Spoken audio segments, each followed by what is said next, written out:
Kamala Harris is, of course, capitalizing on the chaos coming out of the Madison Square Garden rally. Here's an ad that she's just released. A floating island of garbage in the middle of the ocean. I think it's called Puerto Rico. Puerto Rico. I will never forget what Donald Trump did. He abandoned the island and offered nothing more than paper towels and insults. Puerto Ricans deserve better. As president, I will always fight for you and your families, and together we can chart a new way forward.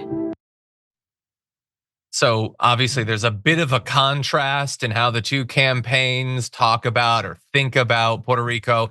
And I want to remind everyone, as we talked about yesterday on the show, yeah, Tony Hinchcliffe made the joke at the event this weekend. Donald Trump has badmouthed the people of Puerto Rico in the wake of the hurricane, saying that they're effectively too lazy to repair their own island. So he has his own issues.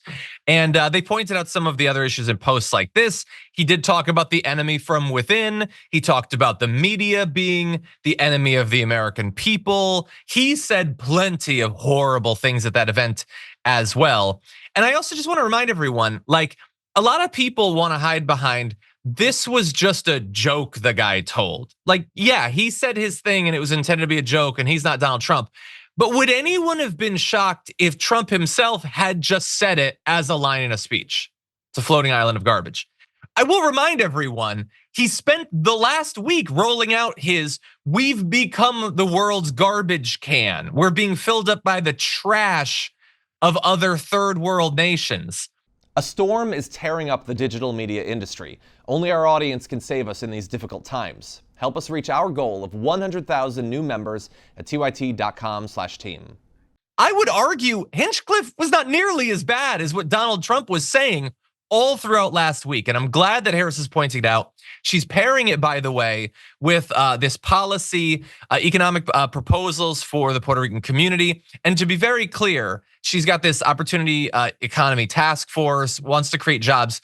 She rolled all of this out before the Madison Square Garden event. I think it would be fine to do it in reaction, but she's just once again promoting the fact that she already had some proactive things that she wanted to do for the island. David, what do you think about the Harris campaign's response to what's happening? I think it's very smart to keep this story going, to highlight for everybody who might have missed it exactly what was said at this rally. And keep in mind, I mean, there's 600,000 Latinos in Pennsylvania. 300,000 of them are Puerto Ricans. You got another, 100,000 Puerto Ricans in Michigan, 50,000 in Wisconsin, I think it is. I mean, these votes matter. And you keep hearing some anecdotal evidence now from Puerto Rican, race radio stations and community groups in some of these states. These people are on fire now. I mean, they were sort of ambivalent about the election a week ago, and even after Kamala Harris was rolling out her proposals, but they're all paying attention now. And so even if it only moves the needle by a couple of, 1,000 votes here and there, that can make a huge difference if a battleground state is close. And so this matters, and the Harris campaign is wise to try to keep this going and keep amplifying what Donald Trump supporters said.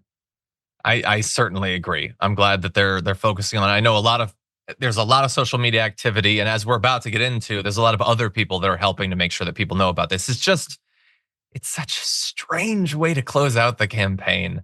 And the funny thing is, Donald Trump wanted his Joe Rogan interview to be like the last big message. And, there was some ridiculous stuff that happened there, but like that was immediately swamped by this. And we had pushed back against some of the people that from the time this was announced immediately were saying this is going to be a Nazi rally and everything. We said that we thought that that's going a little bit too far, but man, they really did everything they could to make those predictions seem as accurate as possible.